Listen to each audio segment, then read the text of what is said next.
Hey everybody, welcome back to Tailwater Outfitters. As you can tell by my garb, it is cold here in the state of Florida, and it's going to be cold for a little while. Now I get it, our idea of cold and maybe your idea of cold are two totally different things, but whatever. It's cold.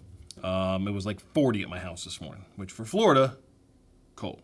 I think we've established the fact that for Florida, it is in fact cold. So what I wanted to do was talk to you guys about I would say my 5 go-to baits for wintertime inshore fishing. Now these are mine. These may not be yours. Matter of fact, we'd love it if you would comment and give us your 5. Say, hey, listen, I like that, I don't like this, whatever. Let's argue. Let's try to keep it clean, but that's fine. So these are my 5 go-to baits for inshore fishing in the wintertime. Are you ready? Huh? In no particular order. Number 5. Wait, that's a particular order. Particular order would be shrimp. Now, this is the time of year when a lot of the bait fish are going to move offshore. They're going to go out of, there's not going to be as much around. So their diet, like a snook's diet, trout, is going to focus more on crustaceans like shrimp or scrumps, as they're called in places. And the 2 that I like would be the DOA and Gulp. Now, 2 totally different baits. Gulp, you have to rig it onto a jig head. And its main factor is scent. It puts a really distinguished scent in the water and attracts fish from far away. I really like them if you got like a big school of redfish or whatever moving across a flat or something, and you can throw this thing out in front of it and just leave it there. You don't have to move it. And they'll find that with their great ability to smell, and they're going to eat it, and then you're going to go home and actually you can't keep them unless you're north of us a little bit. But great fish, great bait for redfish, trout love them. The only downside that I do find with these is everything, and I mean everything, loves them. So if you are fishing a flat, they're going to get picked apart a little bit. But the Gulps are awesome baits, a little pricey, but really good. Z-Man, which I don't have any in front of me right now, but Z-Man also has one that's scented along the same lines, much more durable. The other one is the DOA. Now, the funny thing is, if you look at a DOA shrimp, I'm now going to open these up and pull one out of here. DOA shrimp are not very. It's not like a live target or something where it's so ridiculously lifelike. Matter of fact, I was talking to Mark Nichols one time, and he told me, he said, if you look at my baits, they're pretty nondescript, It kind of looks like, if a little kid drew a picture of a shrimp and they made a bait out of it, that's kind of what this looks like. That is a DOA shrimp. They catch tons and tons of fish. The biggest mistake people make with these, though, is they fish them too fast a lot. This bait is designed to be thrown out, let it sink to the bottom, slowly lift it up, let it sink back to the bottom, and as it does, these little legs kind of move, and it just sort of, the way it's weighted, it kind of drifts down in the water column like a shrimp, moving around, and it gets eaten. And they're very, very, very effective. So my number 5 right there would be some sort of a fake scrump. Number 4. Now, we're moving away, we're moving into this time of year, and I, for some reason, always associate wintertime with redfish. We get a lot of big ones coming in the fall. And one that's kind of often missed when people kind of start to think of their baits to use for redfish in the winter would be something like this. This is the Red Daddy from Saltwater Assassin. Strike King makes one. I can't remember the name of the Strike King one. Somebody maybe could comment in the bottom in the comments below. But it's a spinner bait with a paddle tail on it. And if you look at the colors, it's got golds and reds and mottled colors, which are very popular this time of year. Why? Because, again, the fish have started to transition to eat more of a crustacean bite.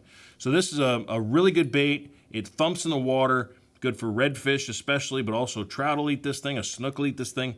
You're telling me a snook will feel that thump in its lateral line, and they can kind of detect it from far away. So the Red Daddy is a really good bait, designed for saltwater. Basically, that's to say it's a saltwater spinner bait. If you don't have any of these, take one of your spinner baits from home, get one with a gold blade, I like the gold blade best, and put a paddle tail on it. And there you go. Number 3. This is something you can use because you've got your spinner bait at home. Mine would be a little paddle tail. And again, if you notice, I'm looking at darker colors here. These are darker muddled colors that are going to kind of resemble a crustacean, kind of be along those lines. These are ones by Slayer. Everybody makes a paddle tail, okay? Slayer makes them. DOA makes them.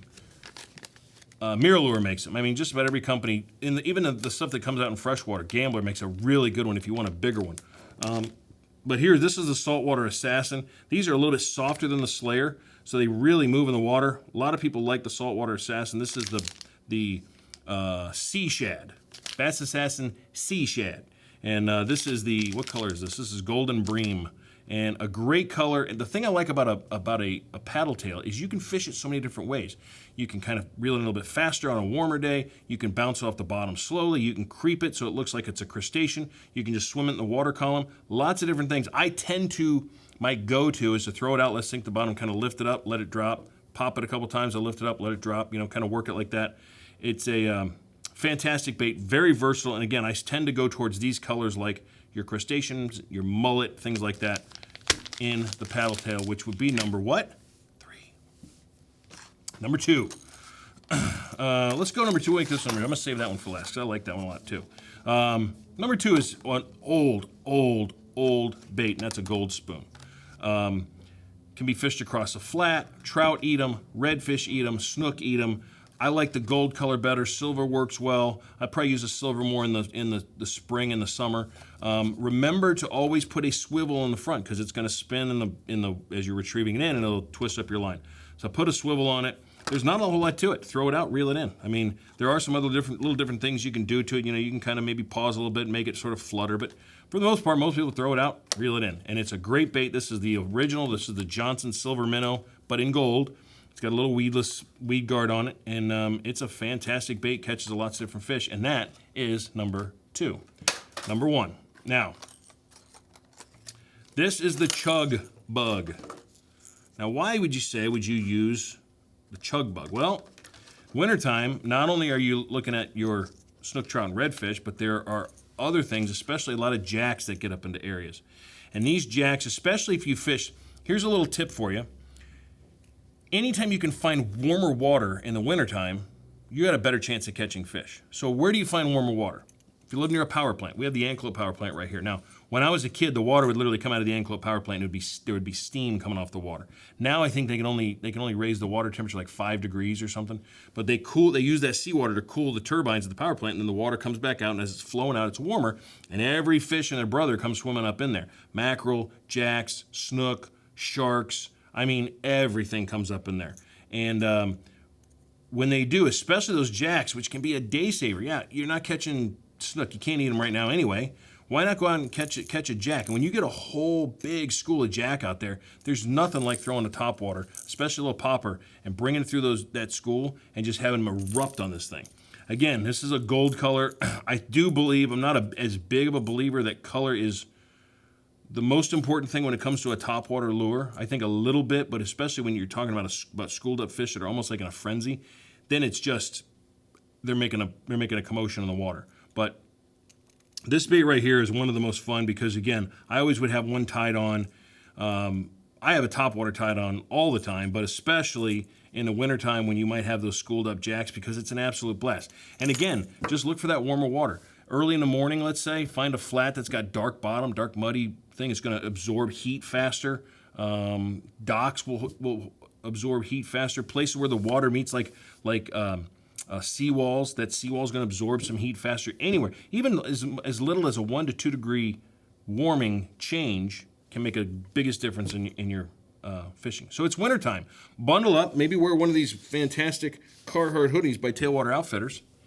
Get yourself bundled up and go out and catch some fish. Try one of these. Or if you have some better, let us know. If they're a secret, fine. Be that guy. Be that guy that doesn't share secrets. That's okay. No. Do your thing. That's fine. Yeah, go ahead. Do it. That's fine.